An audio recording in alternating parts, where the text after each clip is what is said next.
two siblings who were slain last week in a disturbing incident in the area of Kipkebe-Silibwet, Bomet County, have been laid to rest.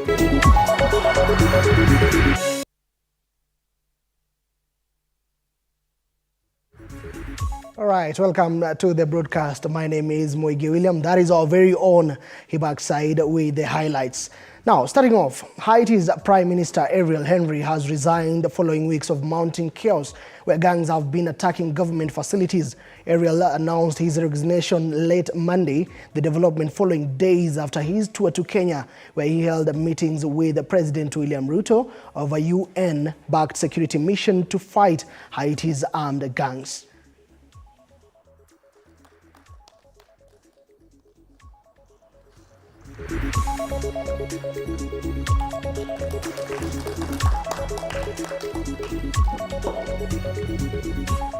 Congratulations, young man. Congratulations, Mr. Wafula. All right, that is a developing story. We are still keeping tabs on it, and we will be bringing you more details in our subsequent bulletin. That is at 7 and 9. Let us move on. A multi-agency team today has seized and confiscated illicit brew in Muthurwa in an operation to eradicate illegal alcohol. According to Muthurwa OCPD Doris Kemei, the operation was successful and led police to arresting some individuals who are suspected to be sellers of illicit alcohol. On the other hand, Starehe Deputy County Commissioner John Kisang gave a stern warning, adding that the operation will continue across Nairobi County in order to get rid of second-generation alcohol.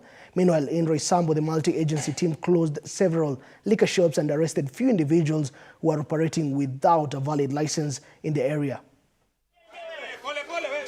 We carried out this operation today in the morning because it was a kind of intelligence-led. We've been doing this all over, but today we became successful because we use our teams to find out the ground before we came here. And we became successful because of we did it with a lot of intelligence and at the right time. We were here, the team was here before 5 in the morning, and that is why we are successful. And I want to send a very stern warning to everyone within Simbindi. We don't have any place for this kind of a business. Anything illegal, illicit brew, second-generation alcohol, we have no space whatsoever for such kind of a business. And this must go as a warning to everyone who is practicing this or maybe planning to practice. We don't have any space for them. It's an exercise that's going everywhere. We have the blessings of the county government, we have the blessings of the national government, because like we have said, we don't want to have a drinking nation.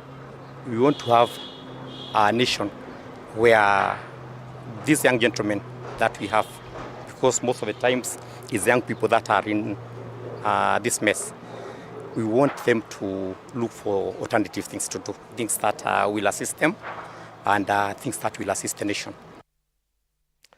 To a sad news, two siblings who were slain last week in a disturbing incident in the area of Kipkebe-Silibwet, Bomet County, have been laid to rest. The two, Lewis Chepngeno and his sister Lulu Cheruto have been mourned as children who were well-mannered and had a good direction. Kamal Evans, representing the police commander in that area, Robinson Ndiwa, has said that they are ready to listen to the residents, adding that the step taken by the relatives to kill the entire family and also commit suicide was not good. Moreover, Abigail Cherono, who encountered that death, will also be buried today, while the suspect of the act is expected to be buried on Saturday. The brother and the rest of the family. He was a gift to this world and more special to our church. I, as the church captain, I identified him as a strong pathfinder and as appointed minister. And with the days that he was in school, he had always left a legacy of preaching the word of God. Kimetunyanganya kijana ambaye angekuwa engineer, daktari ama rubani. Lakini Mungu anajua yote.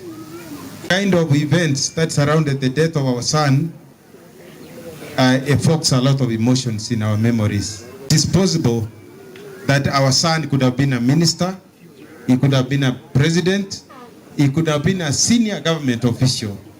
Polisi wa sasa si wa vita. Kama kuna kitu kitakuwa kinakusumbua, ofisi zao ziko wazi, tafadhali karibu muzungumuze na wao. Habari ambayo wamepewa kutekeleza haswa ya kushika watu wanaovunja sheria, wanawaahidi watafanya kikamilifu. Wapi makofi yao? Elsewhere, religious leaders under the National Council of Churches of Kenya, NCCK Nyanza branch, now say that the NADCO report has not clearly stipulated the ways in which the leaders intend to lower the cost of living, which was the main issue while speaking in Kisumu. They have also requested leaders in the opposition to ensure that their supporters who had been detained during the demonstration period to be released. The religious leaders have further urged Kenyans to ensure that leaders are answerable and live up to the promises they made during the campaign period. In regard to the NADCO report, we note with concern that the report did not adequately suggest the way of reducing the cost of living, which is actually what was the driving factor of many people to run to the street. The report did not capture the plight of the police brutality survivors, those who are tortured, those who are hurt by the wars that were there during the maandamano, were not really, their plight was not addressed. Today we took it upon ourselves to request the government and the opposition, or rather the Azimio and the government, that they should not just bury their head on the sand. All right, and with that, let us now talk matters money. The Ways of Fund Oversight Board has disclosed that 48% of the funds borrowed from the kit is not repaid on schedule. According to the board, the defaulted loans in the revolving fund launched in 2014 for women, youth and people with disabilities for businesses at constituency level currently stands at 1.5 billion Kenya shillings. Speaking in Nakuru during an induction of interns, Head of Capacity Building at Uwezo Fund, James Ndonge, urged loan recipients to ensure that they repay amounts due on time to enable other groups to benefit from the kitty. So far, due to defaulted loan prepayments, only 200 out of the 290 constituencies were currently eligible, since they have grown their businesses and improved livelihoods. We finance the women, we finance the youths, we finance people with disability, and this has really helped different people, especially people at the bottom of the pyramid, those people who are just starting up. So this fund has been very instrumental in building them up and helping them to access finances to start their businesses and uplift their lives and in the process grow the economy. Our recovery strategy is to increase our capacity building, increase our sensitization, because the majority of the money that is out there was due to the initial fund beneficiaries. But right now we are doing sensitization programs, we are doing capacity building. People are well informed that this is not a grant, this is a loan, that once we give them out, we are following up on the repayment rate. And we have seen quite a big improvement in terms of our repayment rate than what it was previously. So we are working closely even with the Ngao team to make sure that our beneficiaries, even as they receive the fund, they are repaying. And now to CBC. Since the inception of the competency-based curriculum, a number of challenges are still being faced in some schools due to inadequate facilities to support the education model. A spot check in schools like St. Mary Grammar Learning Center in Githurai, Kiambu County, among others, show that many CBC teachers are having a hard time as most parents cannot afford needed tools to facilitate the CBC program. With limited space to accommodate more students enrolling for the CBC classes posing a challenge, the teachers and parents are now calling on education stakeholders and well-wishers to come in handy to remedy the situation for the benefit of the learners. This is about children, parents, and teachers working together. But here in our school, we have the challenge of some parents, they are not able to produce the materials that we need, the things that we need, because CBC need a lot of practicals. They lack the money for getting those materials that we can use. So it's a big challenge to us. Our field is too small to accommodate us all.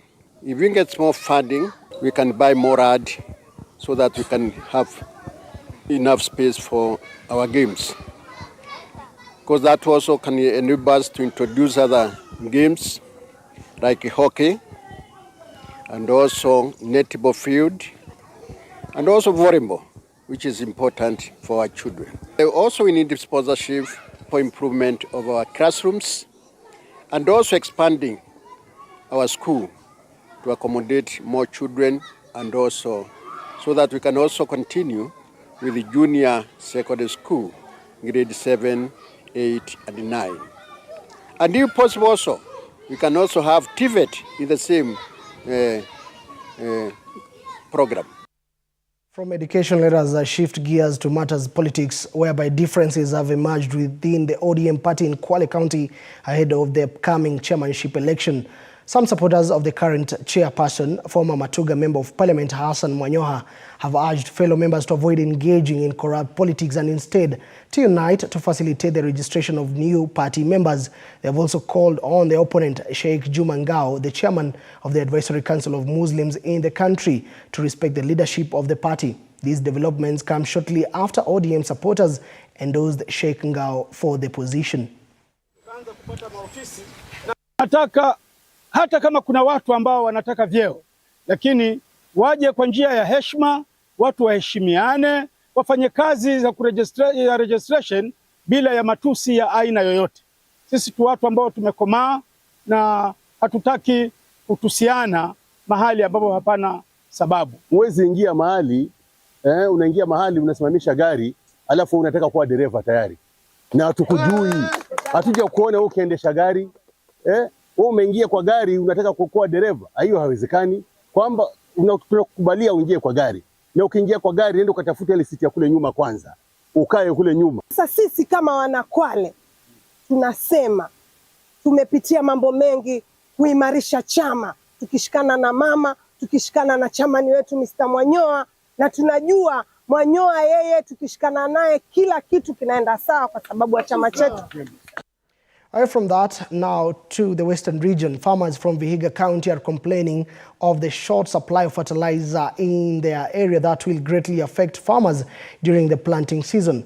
The National Cereals and Produce Board warehouse manager Dennis Masese said that lately there has been a challenge in the process of supplying fertilizer. Masese also guaranteed that all registered farmers will receive fertilizer. Serikali imefanya vizuri kuweka mbolea bei ya chini. Watu wengi wangepata, hata maduka iwezi kuweka hiyo bei ya 6,000 na kitu.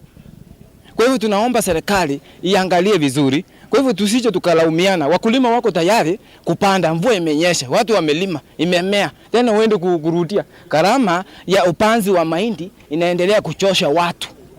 Kwa hivyo tunaomba serikali, minister mwenye anasimamia katika idara hiyo, waangalie vizuri jinsi ya kuweza kumsaidia huyu mwananchi ili apate mbolea kwa wakati. Road sahihi ya mafuno planting, so wakulima wanaenda pale wachukue. Meanwhile tukingojea yetu iko njiani. Tunatarajia mafuno planting pia inakuja leo.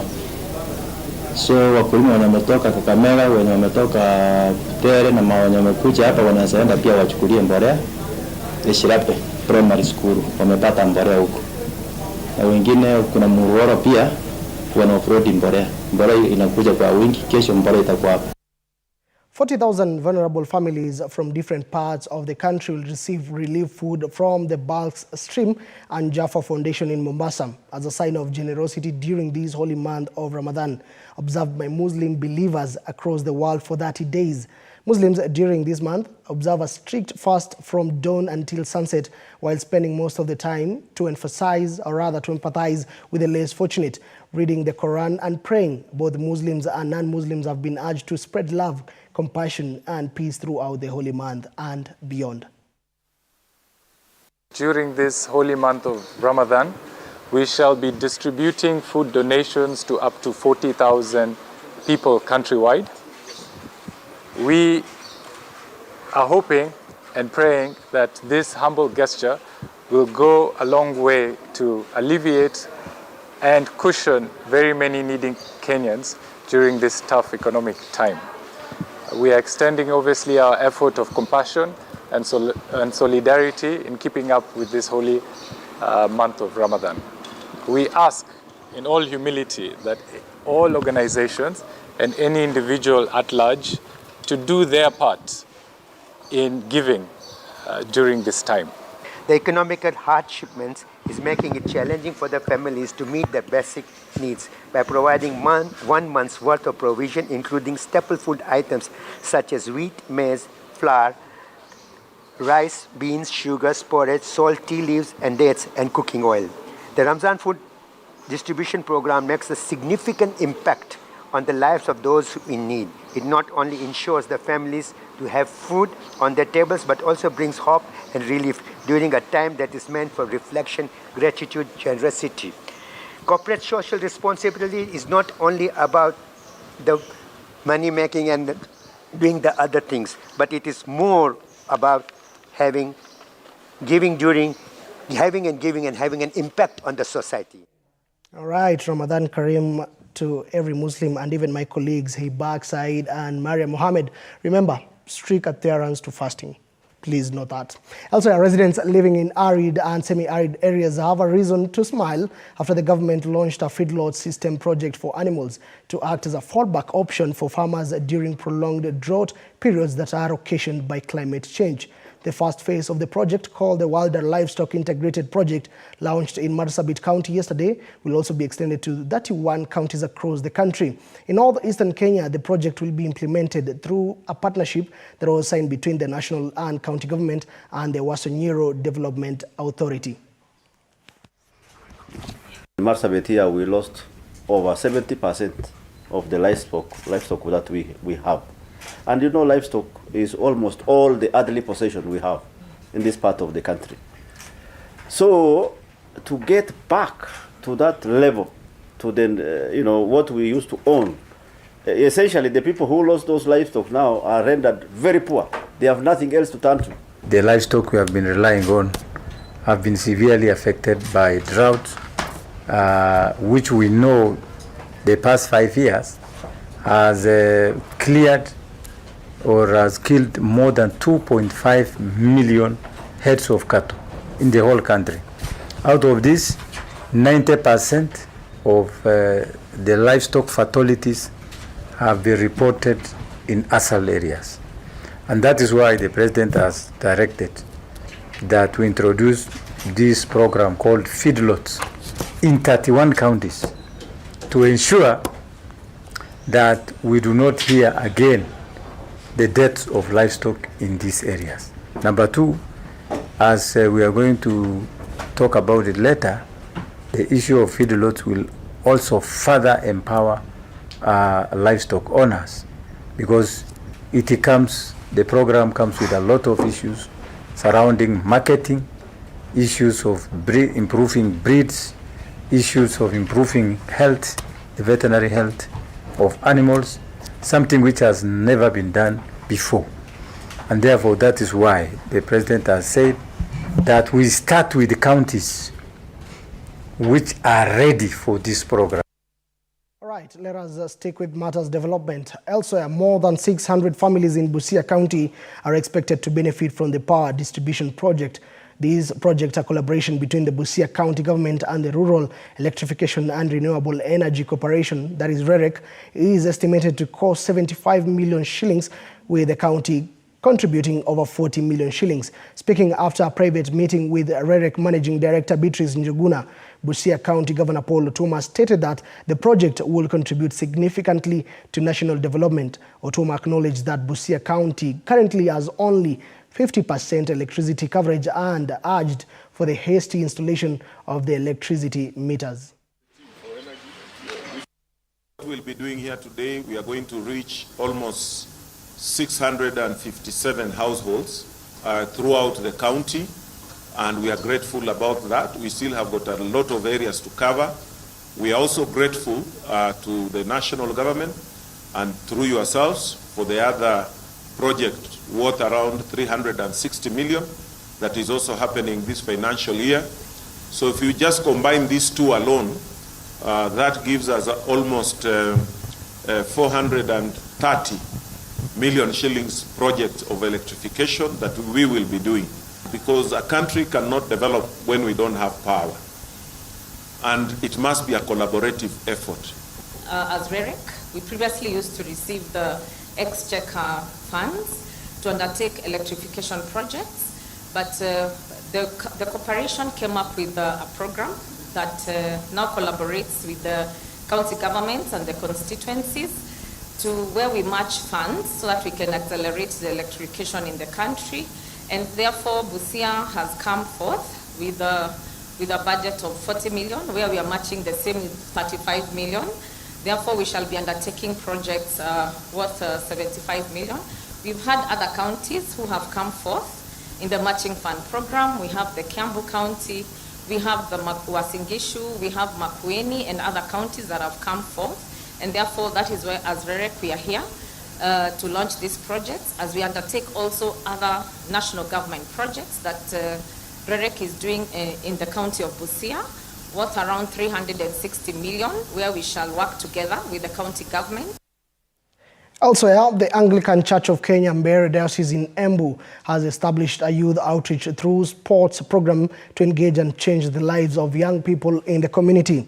Speaking while unveiling the committee that will oversee the implementation of the program, the diocese head, Bishop Moses Masamba, said that they will use the power of sports to drive social change in the community among bodaboda operators and young men and women in the community. Tuko na mission ama huduma wa bodaboda na sport ministry imekubalika katika Anglican Church of Kenya, hasa diocese ya Mbeere, ili tuone mboma mafamilia iko na mizingi mizuri, wanaendelea vizuri. Yetu ni kuangalia vile maisha ya wale wanafanya mpira na bodaboda inaweza kuimarika zaidi. Tuko na mipango mingi, lakini tunaonelea tukiingia kwa upande wa kanisa na tukaribie tuwe tunahudumia watu vizuri, tutaenda kuonekana pia watu wameanza kupandilika kimaisha. Kuna vijana wametoka Embu, kuna vijana wengine wametoka Ukambani, na wengi wametoka hapa Mbeere. Kuna wale wametoka Makema, kuna wale wametoka Chicago, Kiretire. Tumewaleta pamoja na wale ambao ni wa hapa Ishara kucheza mpira. Na tukaamua tuwapeleke katika kanisa ili ile changamoto ya vijana ya kutumia miandarati ya kuwa katika tabia mbaya tuwalete pamoja na mchungaji au anaombea.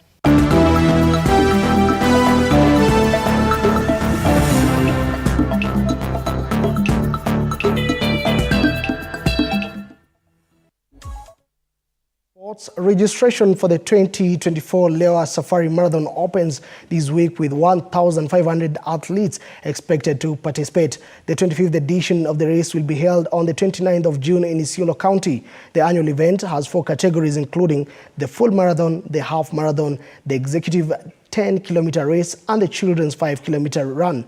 John Mitei and Mercy Kwambai emerged victorious in the 2023 edition.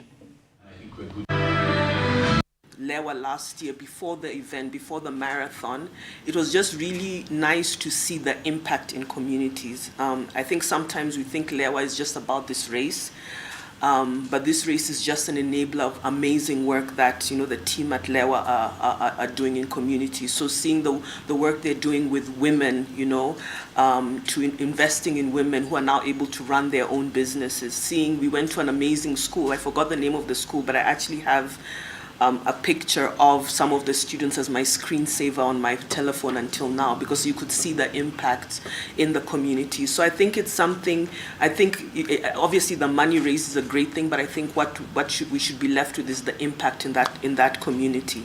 We have a plan that having had a lot of development programs that have taken place, with $1 million we hope to lay a foundation of development programs that will be able to have impact for the next 25 years. So everyone has an opportunity to come and lay a foundation by running in the 25th anniversary, raising $1 million to lay a foundation for another generation of 25 years in